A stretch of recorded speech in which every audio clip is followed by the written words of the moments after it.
Dota's like everybody's into surreal memes like this, like because of slacks, honestly. Yeah, kind of. So literally just having like "Are you deaf?" as the title could work.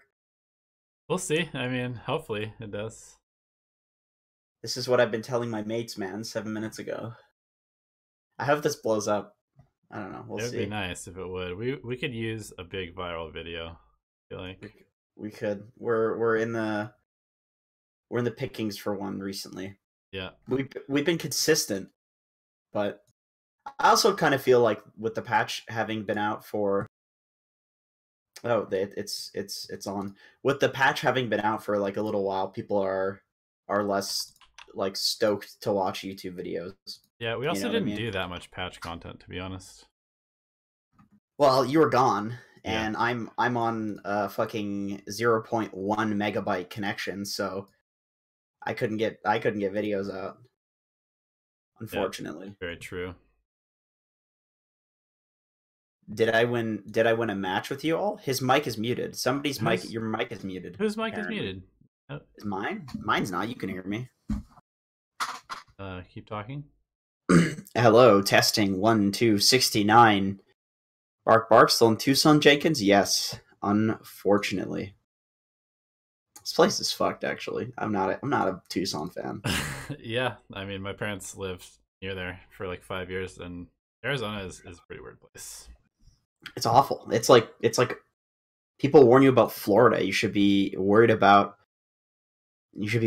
fucking Arizona. Like the amount of like sketchy homeless people that we've run into that are terrifying and will like follow you or just scream to themselves like having an argument, and it's just like this person like probably has no malicious thoughts towards me, but that doesn't make it so I think that they're not going to pull out a knife and stab me because I think I'm like a gingerbread man or something. You know what I mean? So what you're saying is they're all on PCP. Is that what you're getting at?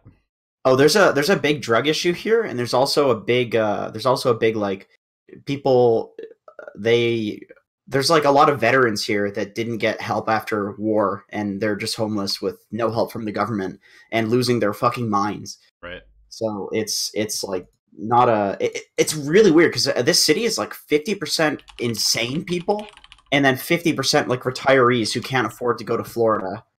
So it just depends on who you run into. But if you're walking around at like 3 a.m., which that's when I'm awake, you run into like basically the people who are just on meth.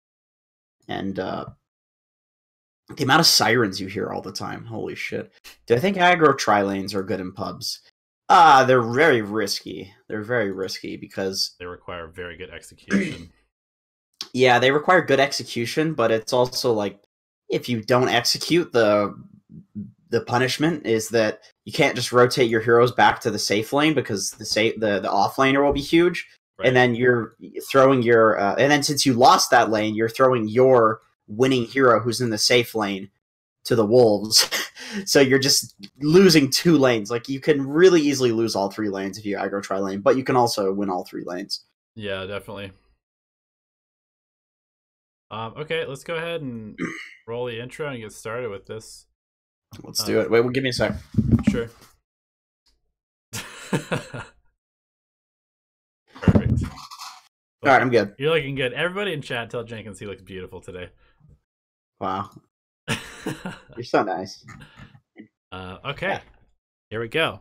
3, Let's do it. 2, 1. Welcome, everybody, to Alchemy Answers, episode 22. Thank you so much for joining us here live on YouTube. And if you're listening to this on YouTube after the fact, why aren't you watching it live? You can, every Tuesday at 6 p.m. Pacific Standard Time. So relax, man. You're just coming out like straight out of the gates with some aggression towards those are microaggressions if I've ever heard them. I don't know. I feel like that's at least micro assault, you know what I mean? Which is illegal in at least 52 states. Listen, okay. If you're watching this on YouTube, we love you. If you're watching this live, we love you just a little bit more because we actually get questions from you that we can answer. So, you help us make the content, and for that, you get a gold star. Silver star. I can't afford gold.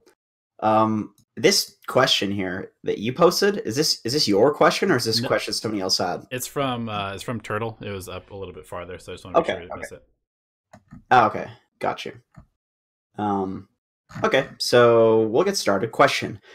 This is from Turtle, of course. What is your opinion on making crazy plays that could make a lot of space in pubs? Example: sniping couriers, ratting, dragging 3 to 5 heroes to use somewhere random on the map, forcing big spell cooldowns. Do you think these kinds of plays are worth it in pubs? I'm mainly referring to position 2, but I'd also like to hear about which positions these kinds of plays are worth it for and which ones they're not. I'm glad you mentioned that last part of the question, because I think it really does depend on both your role, the heroes on your team, and the players on your team. Like, a lot of the time in pubs, there are people who won't take space when it's given to them, which means that it would be problematic for you to be running around and making space like that. So, for example, like if you have 5 of the enemy team in the bottom lane, a lot of the time that won't result in your Juggernaut leaving the jungle and pushing a tier 1. But that doesn't mean that you shouldn't do it if you can make a very efficient play by doing that. You just need to, in pubs, have a gauge of the people on your team and whether or not they'll take space from you. And if you make space for somebody and they take it, then you can continue to do that. But if they don't take the space, then I think you should adjust. If you're in like a competitive environment with a team, obviously it would depend on the players and the dynamic of your team, but you're not getting the same people every time. So you kind of need to test the waters in pubs and adjust. And I would also say, I know, Turtle, you play a lot of like Invoker, you play a lot of like Storm Spirit. These heroes are, if you're dying to do that, it's not worth it. But these heroes can also do it relatively safely. Like, for instance, you can meteor a wave, force the wave in, and anything comes to gank you, and you have Ghost Walk. Or with Storm, like you zip behind the wave and then just zip TP out. Like, if you can do it safely, then yes, do it. But just remember, like, the higher your farm priority is, the more of a huge risk it is to make these plays. Because if you die and you're making this space, it's kind of like, well, you know, the offlaner and the support should be the ones making space. But if you can do it for free, then yeah, it's always good. In fact, a lot of the time, like, I recently have been smurfing a little bit, and I queued into my girlfriend because we were over at my brother-in-law's watching the dog, so we had 2 computers to use, and we were both queuing, and we got the same game, which was hilarious. And I was on the enemy team, and of course she was on the enemy team of me. I was playing Storm Spirit, and I could just hear her being like, "Stop chasing him! Stop chasing him! He's making space! Stop chasing him!" Because I was just like, kind of screwing around, like trying to be funny because she's on the enemy team. So I was, cutting waves of Storm Spirit, like at the tier 3s, and her entire team would TP away from like right in front of our base to try to chase me, and like their Doom would follow me through the trees for like 5 minutes, and then I just TP out and I go farm somewhere else, and now the entire map is clear because the enemy team is in their base because they were chasing me in their base. And in that situation, I was actually making space for myself. It's just that on Storm Spirit, like, you can take that space. So basically my answer to this question, to sum it all up, is it depends on the context. But in general, it is good if you don't die. Yep. Yeah, I think that I just wanted to elaborate on one of the points that you made about kind of reading your team. I think that is in and of itself is a skill that a lot of people could benefit from practicing, just kind of like making a legitimate read of your team. Don't just assume that all my team are idiots, or if you're having a good game that your team's all good or smurfs, or that your team will automatically do the right thing or automatically do the wrong thing. I think you need to kind of actively interpret what your team is doing, where they're going, and try to just like predict what they might do. And if they're being very unpredictable, then that is what they're going to do. And you can just kind of like play your own game and ignore what your team might be doing in that case. And I do have to say that it doesn't seem to depend on like MMR brackets. So I'm in low priority on the Smurf, so I'm getting placed to like a lot of Legends, a lot of Archons and stuff like that. And FYI, the low priority is because I had to abandon to play NADCL because I forgot about it, which is dumb, but it's not from like being a toxic piece of shit. Although, I want to say all these things to these people. I don't. Anyway, I'm just kidding. But so basically, this. Where was I going with that? I actually completely lost my fucking train of thought by defending my own toxicity. Oh yeah, I've been playing with like a lot of Legends and Archons and stuff like that, and it doesn't seem like taking space is something that's like purely a high skill thing, or making space is something that's like purely a high skill thing. More so, it's like if you're playing with Archons, Legends, whatever like the lower brackets are, people will be very good at certain things, but they'll just be pretty shitty at like quite a lot of things. But that doesn't mean like they won't be good at taking space. So basically what I'm saying is if you're in even like a low bracket, I don't think it's going to be true where you can just assume that your team will never take that space, because it's just that the reason that these people are like lower rated is not because they're bad at everything, it's because they're very good at certain things, but the list of things that they're bad at is not as small as people who are in the bracket above. Like, yep. That's the thing with Dota is like certain people are really good at certain things. People are good at split pushing. People are good at laning. People are good at ganking. Like people, I'm not gonna say people could be like tier 1 level at ganking and be like legend, because generally, if you're that good at ganking, it'll probably make up for a lot of the other problems in your gameplay. But with that being said, like there are people who are legitimately like. Oh, my camera is going black. Am I still here? Yeah, I just I switched servers to US Central to see if that makes your lag better. I think it usually does. But essentially what I'm saying is, I lost my train of thought again. Yeah, people can be like immortal level at doing different things in Dota. It's just that they won't be immortal level at a lot of things. So I really think like the lower rated you are, the more testing the waters of your teammates you're going to need to do in terms of like questions like that. And the more value that has. Because like if you're immortal, people will take space. Like guaranteed. Most people will be able to take space. Some people won't still, but most people will. Yep. I wanted to answer this question. I saw it in chat. I think that was the only one that we got this week from Patreon people, right? Were there more? There's more in here now. We got people. Okay, good. Writing down some questions. I do want to answer this one though, just because I think it's a very common scenario for lower level pubs and just like the average pub, to be honest. So that is from Rizwan Danish, who says, or Danish. Sorry if I'm getting your name wrong, but how to win as a support when your team has 4 carries and 1 support and itemization. And so I know it sucks, but your best option, to be perfectly honest, in that scenario is to buy a ton of wards, a ton of sentries, and a ton of smokes, and prioritize getting an urn because nobody else in your team will have it. And having sustain is really important when you have 4 carries, because you'll likely win a fight at some point, and then everybody will be Vlad's, and then Vlad's as well. Yeah, but I mean, to be honest, if you're buying all these wards, there's a very good chance that you're not going to be able to get any other items. I think that. Oh, come on, Vlad's is cheap. I think that urn is the most important item to have on a support. Oh, for sure.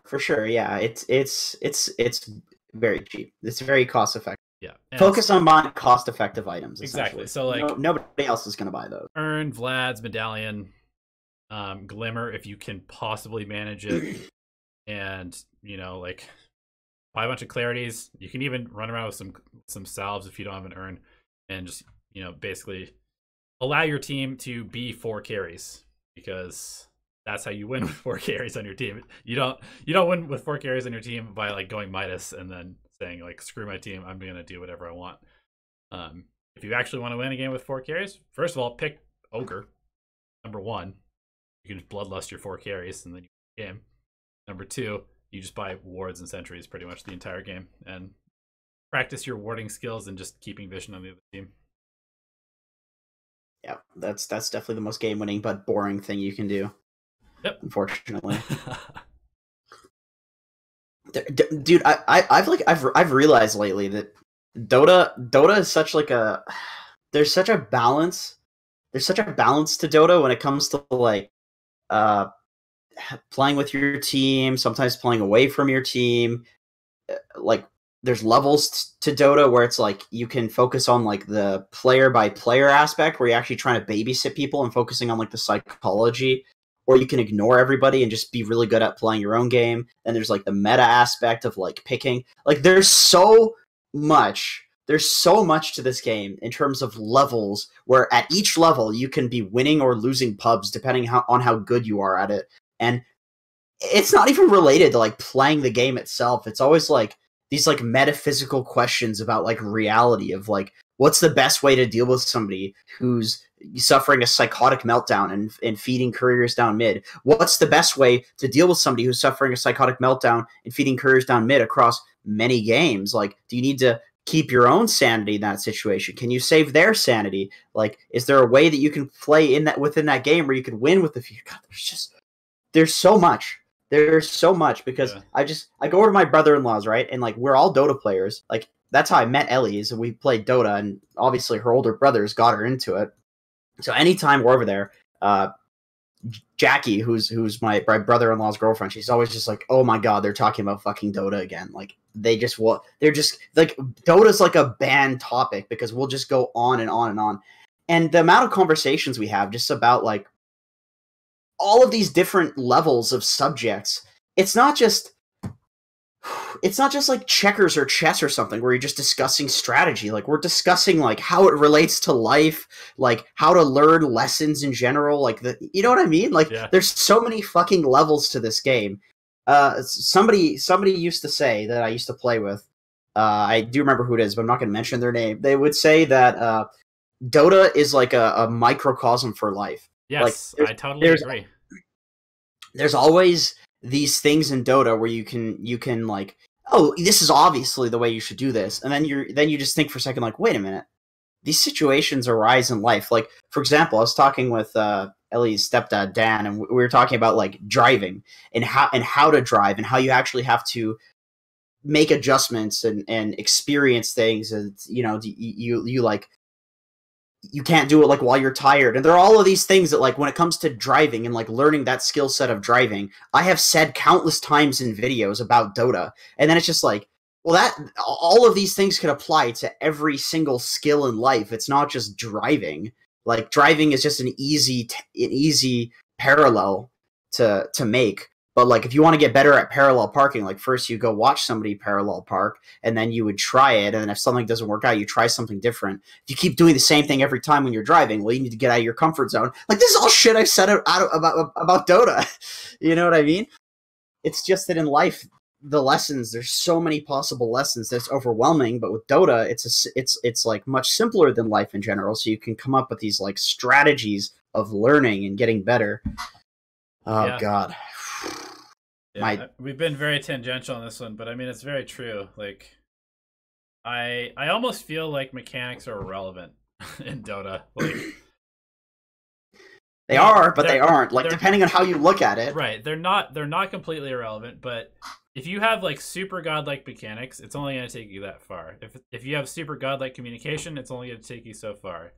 If you have super godlike drafting, it's only going to take you so far. If you put all those pieces together, then suddenly you're an immortal player. Like, it's basically what it comes down to.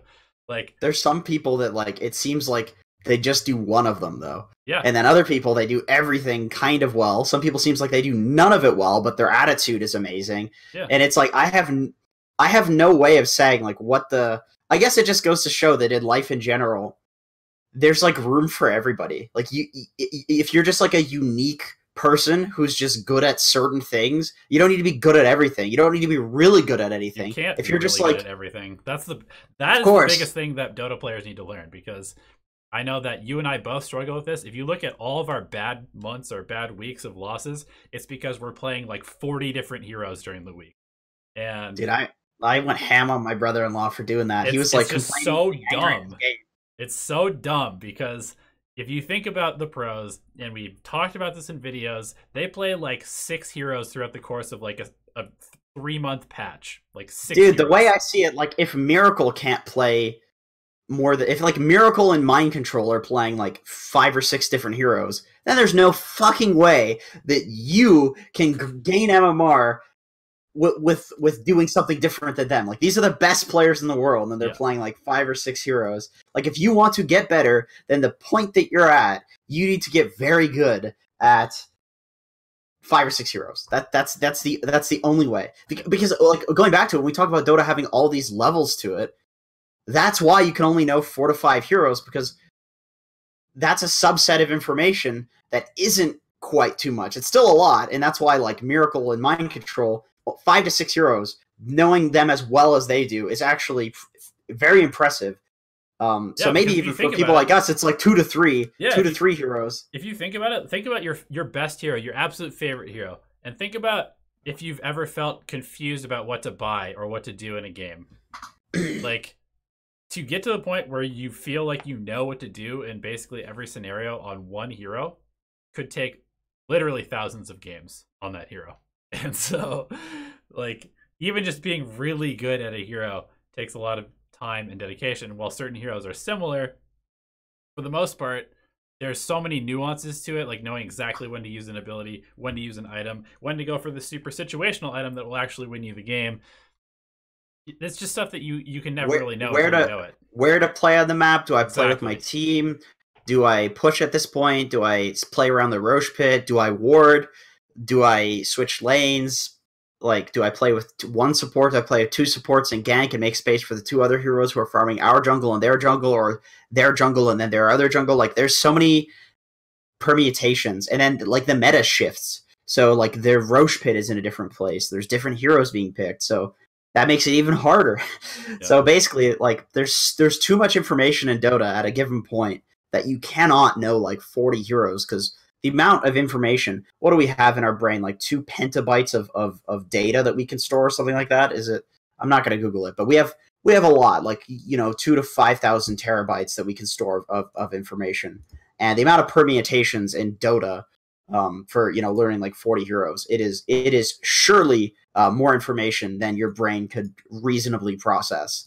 And that is why even the best of the best play 5 to 6 heroes. And the last thing that I wanted to say before we go on to our Discord things is, like, it's just an anecdotal experience that I had the other day where I played in a game with this guy and he fucking sucked. He was so bad. Like, you're playing with yourself, or what? Yeah, I mean, it was me, but I was relentlessly feeding. It was absolutely awful. It felt like it felt like he had absolutely no idea what he was doing. And I looked at his profile and he'd gone from, like, I don't know, like Legend 2 to Ancient 3 in like 2 weeks. I was like, how the fuck did this guy get there? It's obviously a booster. So because I have a morbid sense of curiosity, I wanted to know if this guy was actually a booster. I go in and I look at his Dota buff. And it had nothing to do with being boosted. It's just the fact that he literally only played Kunkka for 2 months. And he won like 80% of those games. And then this game that he was playing with me, he was playing like off lane something or support, like Shadow Shaman. I can't remember, but something that's completely the opposite of Kunkka. And sure enough, he had no clue what he was doing. He was probably like a 1K Shadow Shaman player, but maybe like a 4K Kunkka player. It's like that kind of thing is completely possible. Been there, man. Holy shit. Oh god, playing heroes that you don't know how to play, like, you feel like it'll be fine, but then you're just still lost. Yeah, you get lost so easily. If you don't feel lost, then you haven't felt the sense of not being lost before, and you're just used to it. Yeah. Like, you're just used to being lost if you don't feel lost when playing. Because, like, on Pudge, I can look at a lane and know, like, if I can kill that hero. Instantly, I know. With Kunkka, it's like, I have no fucking clue. I don't know how to kill it. But with Pudge, it's like, I would always, back when I was making, like, Game Leap videos, I would always have heroes that I would consider, like, they're either pudgeable or they're not pudgeable. Like, Shadow Fiend is pudgeable, Sniper is pudgeable, Slardar is not pudgeable, Shadow Shaman is not is pudgeable, to a lesser degree than, like, a Crystal Maiden or something. But it's like, these are just heroes that, like, with Pudge, you can kill. And I know if I have certain items, if I'm a certain level at a certain point, I can kill a Slardar and he becomes pudgeable. And then I just realized, like, that is just a concept that's not exclusive to Pudge. It's just any hero. I just knew Pudge well enough that I could instantly know with the items and levels that I have, can I kill the Slardar who has this many bars of HP? I would literally look at the bars of HP in his health bar, and I would know if I can kill him from full HP with Dismember, with Rot, with Hook. Yeah, and that can apply to any hero in Dota. It's just that I suck at every other hero in Dota, so I have no idea. Now there's like 2 or 3 extra heroes from that time, like 2 or 3 extra heroes that I'm very good at that I can tell. But with something like Kunkka, Shadow Fiend, I have like 20 games to those heroes. I have no clue. I don't know if I can kill heroes at a certain HP. I don't know how much damage they do intuitively. Anyway, we'll move on. We've been going on and on for this one. Let's go to some of those Patreon questions. Okay, we got a Hockulinator, aka Kuroki. Congratulations on winning MDL, by the way. That was a fantastic play by you. Yeah, it's So we got good to see him back in the winner's seat again. yeah, exactly. Yeah, exactly. Especially like I think probably getting replay analysis from us on his Smurf, like called Hockulinator, has definitely helped quite a bit in Agreed. Kuroki's play. As a safe laner, position 5, wondering what's the best way to deal with versing offlaners who can cut the lane or harass and challenge the pull camp, i.e. Bristleback, Undying, Axe. So when it comes to creep cutting, basically there's a few options, and you just probably the most important thing in my experience with creep cutting that as a support you should get used to is picking a point where you're just done trying to contest the guy, because the longer and longer you contest somebody who's creep cutting, you're getting no experience and they're getting experience. So like at the start, you'll be able to contest somebody and bully them, but eventually, even if they die, they'll be getting levels. They'll be like level 3, level 4, and then you can't contest them anymore because you're a level 1 hero contesting a level 3 or 4 hero. And remember, as a safe lane support, your entire goal is to provide your core with farm. And if somebody's creep cutting, then your core is very likely farming very comfortably under the tower. That's why creep cutting has kind of fallen off to some degree. That's why people would pick anti-mage against creep cutting. You'd think like anti-mage versus axe, that's in it. How is that a counter? But it's more so that anti-mage can literally solo that lane. Axe can just go creep cut, and anti-mage will essentially be creep cutting on his own, and then you have a free farm solo anti-mage, and then a support that can roam around and do stuff. Yep. So essentially, like, you need to like realize that your job and feel comfortable that your job is being done by that guy choosing to creep cut. And for a while you can contest them, but there hits a certain point where you need to not do that. And if you have kill heroes, like if you have some, Shadow Shaman or Bane or just any hero that's good at setting up a kill on these heroes, like you can kill them at level 1, maybe kill them until you feel like you need to leave, and then once you leave, go get some levels somewhere else, kill somewhere else, rotate with another support and kill that guy cutting the wave. Like, you need to play that as if it's kind of the solo lane. And then you'll have some guy free farming, you'll have a free kill anytime you go and rotate there with your other support. The issue arises when when somebody's creep cutting and the support sits there and does nothing and then falls behind, and all of a sudden that guy's not a kill anymore because he has an advantage. You'd be surprised, like, dude, I've been playing ability draft lately, and this is once again another tangent. And I've gotten some like insane builds where I got sticky napalm and then overload, right? So I was able to sticky napalm and then overload hit somebody, sticky napalm, overload hit somebody. So I had permanent overload, and I fed because I got so far behind at the start that everybody was like 2 or 3 levels above me. They had these dumb skills, like some Batrider had Firefly plus the Windranger like rapid fire ultimate, and then like 2 other abilities that made no sense. He was owning me because he had items, he had levels, and I didn't. So basically what I'm saying is, like, playing ability draft has made me realize how hard it is to play Dota when you are at a deficit of experience and gold, no matter what hero you are, no matter what skills you have. So you need to do your best to ensure that you're not allowing that guy's creep cutting to put you at that deficit when it's just not necessary. Because then you won't be able to go back and kill him. But if you can go and have a good game elsewhere, anti-mage or whoever's farming the safe lane has a good game, you come back and kill that guy, like, he's not an issue. In fact, he's feeding you free gold. But if you can't kill him because you're putting yourself behind because you're trying to deal with him for no reason, then that's a problem, because then he's unkillable, and you're the support, so you should be able to kill him. Yeah. Anyway, that was a very long answer to that relatively simple question. Yeah. That's Dota, though. I don't have a whole lot to add.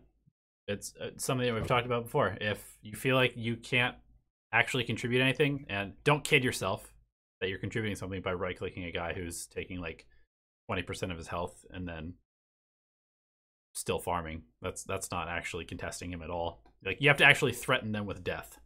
That's the only reason you should ever contest somebody. That's why somebody like Dazzle is pretty good at dealing with creep cutters, because you can force them to just take infinite poison stack. Or Undying is pretty good because you can make them take like way more damage than they would otherwise because they're at like 200 HP because they have no strength. Yeah, like, you have actual kill potential on these heroes. Other than that, you should just take it as a free invitation to become a roamer. Like, basically, is what it comes down to. Yeah, it's hard for that enemy team to deal with 2 roaming supports. Like, it's a good thing. It's a good thing that happens. Like, you should revel in that opportunity.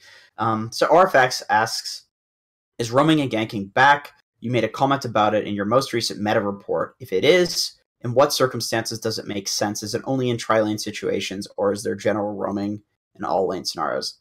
I'll let you take this one first, Donnie, because I know you just made a whole video on this. Okay, I would say that roaming is on its way back. I think that it's still somewhat situational, depending a lot on the mid hero, whether the mid hero is gankable. If it's like Alina, Shadow Fiend, something like that, Zeus, Sniper, whatever, Viper even, it's definitely viable to have something like a Clockwork or a Shadow Shaman or somebody that can pair up with another mid hero. Let's say you have a Shadow Fiend and you're against Alina or a Viper or a Huskar. Get to the point where you have enough damage between the two of you or even three of you, and then you can smoke around behind them as they're being aggressive. I think that that's one of the biggest things is you can roam if you see the mid lane being aggressive, but it's really, really hard to dive early on. So I would say that roaming is back to some extent. I wouldn't say that you should just automatically roam every game because, like you said, it's really bad if you're at a huge deficit in both farm and experience. And so if you can, and some people can roam at different levels. Like you were just saying that you learned a lot from Cupe's Pudge, and one of the things that he does is he basically sits in lane until he's like level 3 or so, getting experience and helping out the lane. And then he feels more comfortable actually doing something once he has boots. Gets boots too, yeah. And it makes a lot more sense because he can actually roam without like 250 movement speed or whatever he's at without boots, you know?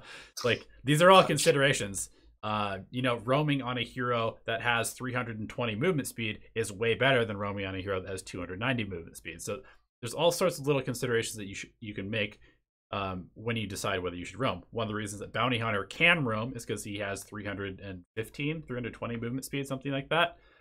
He ends up with like 375 movement speed when he has boots or phase boots. And of course, it's much easier to jet from one lane to the other with Bounty Hunter in that scenario. Yep. Yeah, I agree. I think there's like a couple of I was talking to Newsham about this the other day, and basically he was saying that like there are different ways that people are playing the game in competitive in terms of like roaming.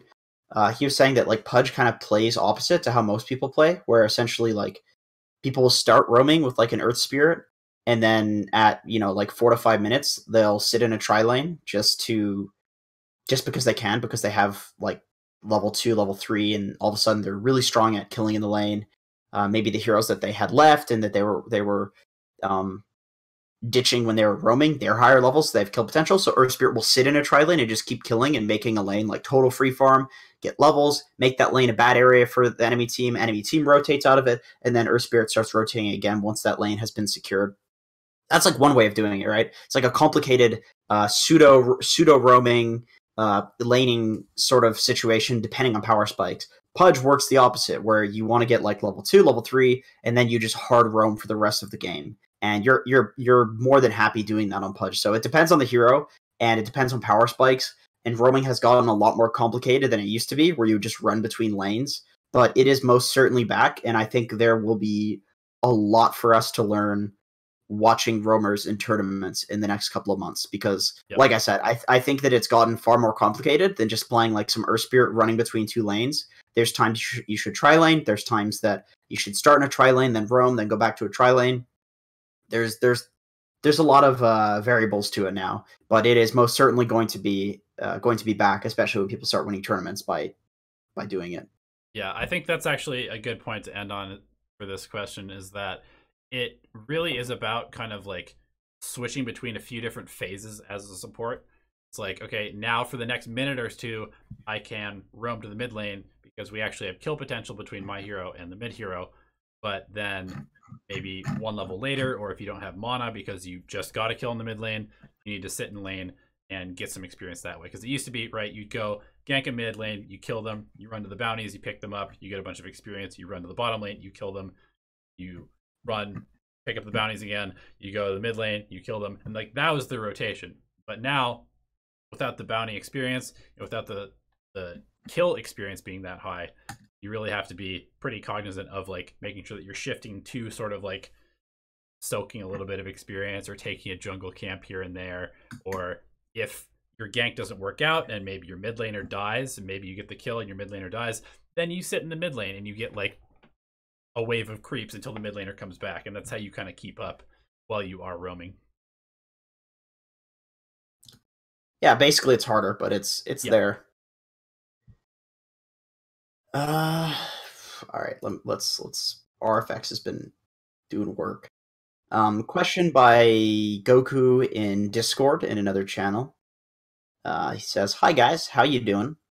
I'm doing great. I wasn't doing great yesterday. Some days I just have, depressed days where I feel like life is pointless and I'm doing nothing, and no matter what I'd be doing, I would feel like I'm doing nothing. But today is great. I feel fucking fantastic. Thanks for asking. I'm new here. Actually, did you want to answer that, Donnie? How are you doing? Today I am okay. I'm kind of in a haze because I casted from 5 a.m. until like 2:30. At least you're gonna feel productive though. That's always a nice feeling. Yeah. To start off by casting always makes me feel very productive because it feels like a very normal job. Like it feels like very job like where it's like, all right, I put in some work today. I can feel fine about grinding Dota or playing Smash Brothers or some shit like that. I am new here and I need some help because I'm Omega tilted. I'm glad we talked about depression a little bit and emotions and stuff right now. And it's been like 10 to 11 days. I've only been losing on my solo without even failing my lane once. I always have a huge impact in game and a very good behavior with the team. But for the last 2 days, I've been Omega tilted from what's happening. I used to spam Kunkka, Pugna, OD, Ember, and a lot of heroes past, but now in the past, but nowadays I can't even think of a hero that have a lot of impact to spam all my games and get some wins. I need advice, guys, because I'm really tilted and sad. Thanks. Stop playing Dota for a while. Let me tell you, if you have been tilted for 10 to 11 days, even like 2 days of feeling like your teams are just awful, it's probably not true. Like a lot of the time what'll happen is you'll get 4 or 5 games with unreasonable teammates. It feels really bad. You're getting stomped every game. And if you're anything like me, who bases your self-respect on fucking video games, then this will destroy you in terms of confidence, in terms of just your perspective and mentality. And then the next games are regular games. It's just that you're focusing on the bad ones.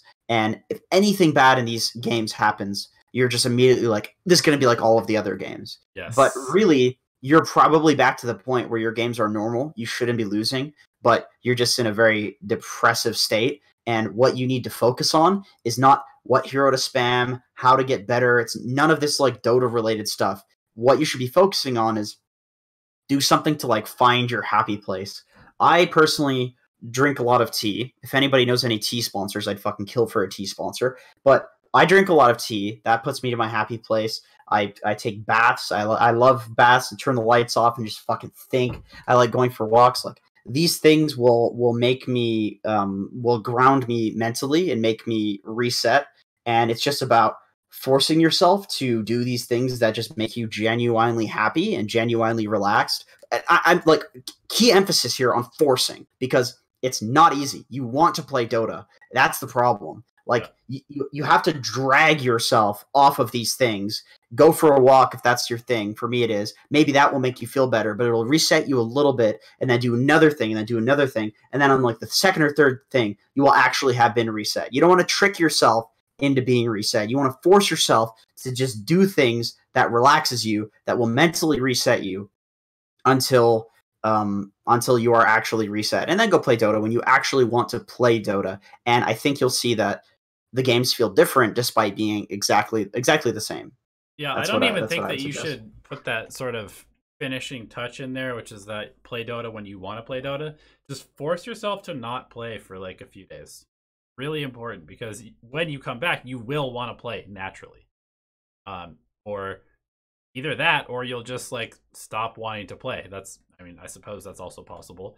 But just impose a ban on playing Dota for a few days, or at least, if it's like one game that tilts you, ban yourself from playing Dota until maybe the night if you played it or until the next day.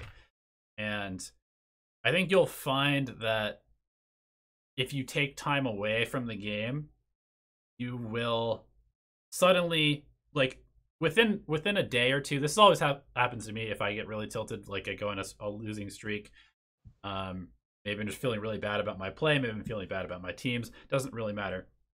But within a couple of hours of, like, let's say I take my dogs to the park and I'm like outside in nature and I'm watching my dogs play and just seeing how happy they are and feeling good because I'm just like outside and doing something. Also, dude, I gotta like, interrupt there because that's the important, like, that's the really important thing to me is doing something that forces a perspective change. Like, that's what's amazing.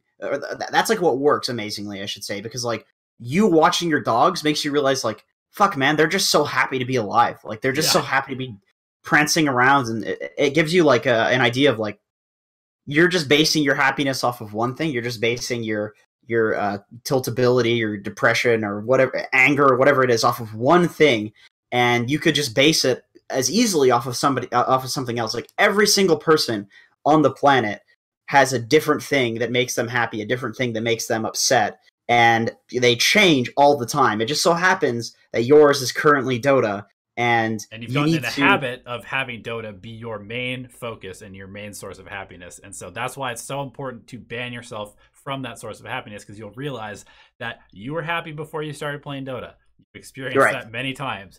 You've just give yourself another source. That's all you want to do is give yourself another source, or at least understand, do something that makes you understand, like, there are tons of other sources, infinite sources. Some people like mountain climbing. Some people like biking. Man, to be happy. There is, dude. I guess it's just like that old hippie dude. It's like, I guess it's just like perspective. Get out. It's not really about, like, I guess it's not really about happiness. It's more of like, Dota matters to you only because it matters to you. Like, money matters to you only because it matters to you. Power matters to somebody only because it matters to them. But certain people in life, they want to compete at a high level in something. Certain people, they want power. Certain people, they want to have accomplished something that's very unique. Certain people want to travel. Like, there are so many perspectives that are all equally viable, because really, when it boils down to it, I don't know if you guys are religious or you believe in some metaphysical theories or whatever, but basically, it looks like nothing fucking matters, right? So just like whatever you're basing your life off of is wrong, but also right, because everything is neutral, and the equation will eventually equal zero. You know, it's all negatives and positives, and it just depends on what you focus on. The negatives, which of the positives you focus on, which of the negatives you focus on. None of it really matters. So basically, do something that will just make you focus on, like, another positive, or even another negative. Be like, oh, cancer's awful. There's cancer in the world. You're not going to be thinking about Dota if you realize there's cancer in the world. That's actually helped me, where it's like, why am I so upset over a fucking stupid video game? Yeah, at least my family's alive, right? Right. Even if I won TI or lost in a TI, I wouldn't trade that experience for, like, my mom not being alive or something like there are very bad things that could happen that are much worse than, like, the negative of any of the greatest things I could accomplish in Dota. Yeah, it's pretty dark, but this guy, this kind of motivational speaker that I have listened to for periods, likes to say that the way that he keeps himself in perspective is to just imagine, like, everybody that he loves dying, and then realize that because that hasn't happened, no matter what happens that's bad today, as long as that doesn't happen, life is actually pretty fucking great. And, like, dude, we're getting back to stoicism, dude. Yeah. I'm telling you, dude, Google stoicism. This shit is so dank. Like, that's a stoic mentality where they say that you should tie up your loose ends in life as if you're going to die tomorrow. Like, mentally, literally, actually accept the fact that you could die tomorrow and feel it. Feel how bad it feels. Like, let yourself feel that misery. Because if you actually feel that misery, there is no way in hell you're going to let Dota control how you feel. No fucking way. If you actually feel the legitimate misery of accepting that you could die tomorrow. I'm not talking about understanding that it's possible. That is absolutely not what I'm talking about, and it's a different thing to actually feel the misery of thinking, convince yourself, I'm going to die tomorrow, and do everything you can. Tell your dad that you love them. Tell your mom that you love them. Tell your estranged sister who you fucking hate because she took all of your Pokemon cards and burned them because she thought they were stupid when you were a child. Tell her that you wish that you had a better relationship and you want to go meet up for coffee. Like, actually do what you would do to accept that feeling of misery that you're going to die tomorrow. And if you do that, if you can truly do that, you are fucking free. You are a free person if you can do that. There's a lot more to Stoicism too, but that's a huge. I think it's there's a word for it in Latin. Memento mori. I don't know if it's Latin. Let me. I'm not gonna Google it, but memento mori means essentially, like thinking about death, accepting death, something like that. But memento mori is basically like the it's become like the concept of I'm going to die tomorrow, so I'm going to just do things as if that is the case. And it's hard to do. It's not like people do it. I'm not saying I do it perfectly. I mean, I'm totally Dota totally controls me, but these other Stoics that can control it. Yeah. These guys are like emperors and shit like that. These people are very successful. But and it's different every day. Sometimes you will be like somebody used the meme in chat, the untiltable mountain, and other days you're gonna be like a fucking raging fuck. Dude, we're going so ham in this episode. Holy shit. Oh, whatever. All right. Fuck it, dude. We should be back. Sorry. Apologies, guys. I don't know what happened. Oh my god. We lost so many viewers. No. We're fine. They're just like, shut these guys down! Shut them down! They're talking about Stoicism! Yeah, dude. The CIA. They did, dude. They just DDoSed us, man. God damn. We're back, though. What was I on about? What was I on I don't about? know. Let's just go on to the next question. We went ham for a long time. Okay. We've got a few more questions to go. We've been doing this for 45 minutes already, so. Okay. Oh, God, I feel like I had a... Jenkins, you're not being the untiltable mountain right now. Let it go. Be stoic. I can't let it go. Be stoic. Move on to the next question. I feel too many emotional extremes. Remember, there's another question to make you happy and feel satisfied. Okay, I will do that. I will practice my stoicism. I'll practice the misery of moving on when I don't know something. The Zuck question. I play position 1 and position 2 basically evenly. I love both heroes in both lanes, like Meepo and Kunkka mid. TBPA bot safe. How should I decide which role to queue with Dota Plus ranked roles? Oh my god, I don't use ranked roles, man. This is on you, Donnie. I mean, I don't use ranked roles either, but I would just say that, like, I mean, what do you feel like doing, right? They have slightly different purposes, but they're relatively similar. What do you like to do? How do you like to play? If you want to play very farm heavy, then play a Terrorblade. If you want to play like a ganking fighting hero, then play Kunkka. But I don't feel like it's that difficult. You just kind of have to listen to yourself and be like, I kind of feel like playing this style of Dota today. I don't know. I get that. Sometimes I'm like, I really just want to play offlane, or I really want to play carry, or I feel pretty good about playing support today. I remembered what I was going to say, by the way. I'll just wait for you to finish. I mean, that's about it. It's just like, before you press Q, just like check in with yourself and be like, how do I want to play? Or just fucking play a game. Just queue for one of them, play a game. Did I have fun playing that role? No. Okay, queue for the other one. Or don't play anymore. Like, I don't know. Sorry, I'm not trying to be arrogant with that answer, but it just seems like a pretty straightforward process of just like kind of being in touch with what you're feeling and then acting upon that. Oh my god. We can go about that. We can go. All right. I remember what I was saying. Nietzsche's Ubermensch, okay? So the whole idea, at least my interpretation Shut it down! Shut the stream. When I read it, is that it's like, it's not a way that you will be. It's more like you should set goals for yourself that are so high that you'll never accomplish them. Because if your goals are so high that you need a little bit of endorphin rushes here or there. But the whole concept is like, you set goals that are so high that even though it's basically shoot for the moon and you'll be guaranteed to hit the stars, which is totally false because there's so much empty space in the universe. But It's that whole saying, like, you shoot for the moon, you'll hit the stars. If you shoot for some pile of shit, you're probably gonna land in it. You know, like you wanna set your goals high, expectations high, even if you can't meet them. Yeah. Just because that way, even if you don't meet them, you'll still have done more.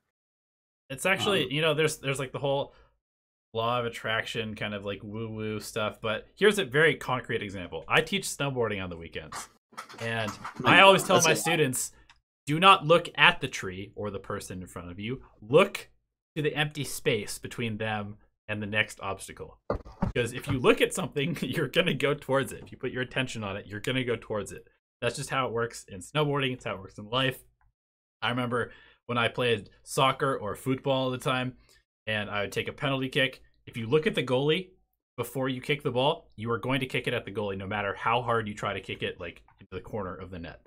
And it's just a very simple principle. If you focus on something, you're going to get more of that, because that's just how life works, where you put your attention is what happens more. We're pretty good at hitting goals. That's us humans. We're pretty great at that. We've been doing that for 10,000 years or whatever. Right. It's pretty dank to be the apex predator. Anyway, RFX says, question, how do you measure success in Dota? Is it purely the plus 25? Do you find successes in losses? If so, how do you decide that is measured? Basically, I find something in every game to learn from, because of that, every game has successes. However, I'm still new to the scene, I can't do this. I can't. As players of many, many more games, are you still able to find these successes in every game? All right, I would say that in terms of like actual this can get like super philosophical. In terms of actual measurement of success, in terms of like a utilitarian approach, where how much utility have we accomplished by like playing this game? If you're losing, it's 0. If you're winning, if you're losing, it's negative utility. If you're winning, it's plus 25, because in Dota, at least in terms of pubs, like that is the defined measurement of success. However, that's not a very healthy attitude for eventually getting better. That's not a healthy attitude for feeling better about the game, for being better at the game. So I would say you want to measure your success in learning from games, in playing well in the games, but that's not the actual measurement of success. It's just that that's the best thing to focus on for being better. Once again, this is like back to fucking stoicism again. I'm not going to get into it. That's my answer to that question. Yeah, I'm not going to get into it either, because I think we've talked about it a lot. So are there any... That's not garbage. Stop saying that. That's laundry, sir. Are there any Dota-related questions in chat? I guess a follow-up question. The Zuck says, I love playing Meepo. If someone is good or proficient at Meepo, is it a good hero to span to also gain MMR? Is it pick too volatile / cheesy? No, it's great. That's the hero that like boosters use. Go for it. If you're good at Meepo, feel free to last pick Meepo. But the only thing is, like, the reason boosters use that hero to gain MMR is because if you vastly outskill the people in a game, it'll be great. But if you don't vastly outskill the people in a game and they kill you a couple of times, you're just feeding and will lose the game for your team with that pick. Like, you have to basically not die at all and take a lead and completely stomp with it if you want to be good at Meepo. And if you're that good at Meepo, absolutely go for it. It's just that, like, once again, I've played against people on my Smurf, in my bracket on my main, which is like not, well, before calibrating, which wasn't exactly top 100, but it was like top 400. I played in top 100 games. Like, I played in all of these different brackets, and I can tell you that in every bracket, it's really clear to me when somebody's picking Meepo and they belong in that bracket, and when somebody's picking Meepo and they're way better than everybody in that bracket. Yeah. Because the people that belong in that bracket and are picking Meepo don't even need to be counterpicked. They will just lose the game because it's an easy hero to lose the game with. So it just depends on how good you are at Meepo. Yeah. So if you're good enough where you feel confident, where you can have a lot of pressure on you and succeed, then yeah, that's an amazing hero. But if you can't do that, then I would avoid Meepo at all costs, because it's basically the hardest hero to win with. Yeah, I completely agree. I think that when you are looking at, I mean, we get this question so much, like every single video, every single Alchemy Answers. How do I climb from X bracket to X bracket quickly? How do I boost my account, essentially? And we always give the answer of pick the heroes that you like and play the role that you like. But let me give you a more sort of like kind of cheat code answer. If you are super good at a cheese hero, like Meepo, Huskar, Visage, Lycan, let's just say those 4. Because those are like the really, really cheesy ones that can actually solo carry games. If you are way better than the people in your bracket at one of those 4 heroes, pick that hero. And keep in mind that if you want to be really good at one of those heroes, you're going to have to practice it, and you're going to lose a lot because those heroes, because they are so cheesy, because they are so momentum based, and because you are trying to play in a way that 1v5s the other team and solo carries to be like a booster, you need to understand that you are taking a much higher risk for potentially a greater reward, which is very quick and easy games. That being said, if you are not way better than your bracket on one of these heroes, pick a very, very stable hero that will consistently perform well. Whether you have a good laning stage or a bad laning stage, whether you have good supports or bad supports, whether you have a good team fighting lineup or a bad team fighting lineup. And heroes, like for a carry role, I think a hero a couple patches ago that fit this role was Terrorblade, because it basically felt like no matter what happened in the early game, once the game got to about 35 or 40 minutes, Terrorblade just wins. This patch, press meta, hit tower. Exactly. This patch, it's a little bit more like, Lifestealer kind of. I would say that even better than that at the lower brackets is Phantom Assassin. I think if you want to go from like 1k to 2k or 1k to 3k very quickly, just play PA every single game. Or CK. Both of those heroes essentially can solo carry games if they just get enough farm. And most of those games at that tier, you will be allowed to get enough farm. And it's just a matter of not being just a chain feeder. But the thing is, the difference between a Phantom Assassin and a Meepo is, yes, the Meepo might allow you to just win games in 20 minutes over and over and over if you're that good at Meepo. But there's a very good chance that if you are in a certain bracket and you've been there for a while, you probably aren't going to be way better than everybody else at Meepo. And unless you spend a lot of time practicing it, you could also just pick PA and just have a reasonably good game. It's a very low risk hero. Even if you have a bad game and you're still learning to last hit on the hero, there's a pretty good chance that you just get Battle Fury, Desolator, BKB, and then you can just still one hit heroes no matter what happens. So that's what I would have to say about that. That's some good stuff there, Donnie. Any more questions? Let me look. Let me go ahead and look. No, doesn't look like that. That's it for the Patreon. We also yeah, that's it for Patreon. It's been about an hour, so okay. Let's speed round chat just so we can give the people what they want. Okay, sure. All right, if you want your question answered in the speed round, we're gonna do this for the next 3 minutes. Put your questions in the chat right now, and we will go through them with 10 to 11 word answers, and that's about it. Maybe less. Thoughts on new IO, offensive relocates, broken hero, and no, not offensive, defensive, split pushing. I have one question. When will Jenkins get a better camera? When he moves back to Canada. When I move back to Canada. How to stop team from throwing when I pick techies. Tell them you're not trolling. Yeah. Yep. Communicate. What is the best hero to get from 4K to get to 4K from 3K? PA, Storm, Lifestealer. Yep. How to make TA good? Add an ancient camp. Yeah, bring the ancient camp back is exactly what I was gonna say. Can we get? Well, go ahead. Excuse me, sir. This isn't a speed round if we're interrupting each other. You should just read all the questions. You read all the questions. Can we get you guys to play in some in-house games? No. Probably Maybe, not. I don't know. It depends. In-house. We might have our own little in-house league at some point. We get a lot of questions about that, but I can't organize. In-house leagues just suck because there's people of completely different skill brackets. It's not fun to be legend in a game with immortals. It's not fun to be immortal in a game with legends. It's not fun for anybody in different brackets. Too many words. Speed round. Oh my god. I'm learning Lycan at the moment. What drafts am I looking for on my team and enemy team? Little clear of your units, no winter wyverns or anything like that, and then you're good. Yep, bad wave clear, and your team can pretty much have anything on it at that point. Yeah. What hero should you go for if you're on a losing streak? Look at your heroes and then realize that you're probably picking like 50 different heroes and pick 3. Yep. That's what you should do. Go to your Dota buff, sort by the most recent patch of the last month. See what heroes sort by win rate too. Yes. You'll be surprised. And that's what I was going to say is then look at your win rate. What's your highest win rate hero? How many games have you played on? And don't pick something that you're 1-0 with this month. Pick something that you've played like 15 games on and you have like 70% win rate. Because I'm sure you have one of those. Yep. Will Jenkins clean his laundry? That's actually clean laundry.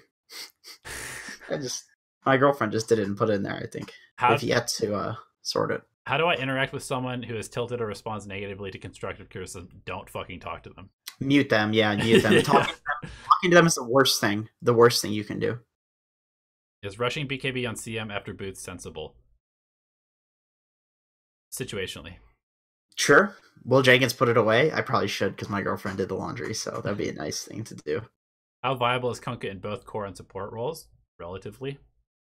Yeah, it's good. Especially with the return of roaming. Phase first or Midas Rush against Tide. On what hero? That's such a joke. I love a hero. Yeah, phase first Crystal Maiden against Tide. Yeah, sounds good. Could Admiral Bulldog win another TI? Absolutely not. I think he could. He's just a streamer. He just streams. If he played pro, he could. What? You would have to play. I mean, sure. It depends on how long TI lasts, I suppose. How long Dota lasts. If he wanted to come back and make a comeback, maybe. I mean, yeah, like 2 years from now, but he could do it. He just doesn't play pro, so he said it himself. He's a streamer, man. Is Deuce dead now? Yes. Why is phase good on Ember? Is it better than bots? It's better for early game fighting. It's if you phase and then use a remnant, you get the speed on the remnant. So, yep. How long will Dota last? 2 to 3 years. 5 to 6 years. I shouldn't say 2 to 3 years. I'm gonna get banned from Valve events. I would say minimum 4, and ceiling is. I mean, there could be a Dota 3. We don't know, so could be a long time. How to deal with Viper? Oh my god, I don't even know. That hero's broken. Shove the wave and leave the lane. Yeah. Best PA mid counter, Batrider. Viper. Basically anything. It does magic damage. No more. We got no more questions. Right. We've speeded the chat. That's the end of the speed round. You guys are the weakest link. Goodbye. No, I'm just kidding. Thank you so much for tuning in to Alchemy Answers, episode 22. Good questions this week, boys and girls. We will see you hopefully on Thursday for our replay review. If you guys want to tune in. Otherwise, we'll see you at some point. I'm casting all this week. If you guys want to tune into the replay event. And Jenkins, you're casting for ESL Mumbai soon, right? Yeah, I think tomorrow. I need to look at the schedule. Awesome. All right. Take care, guys. And Peace out. Good luck in your games.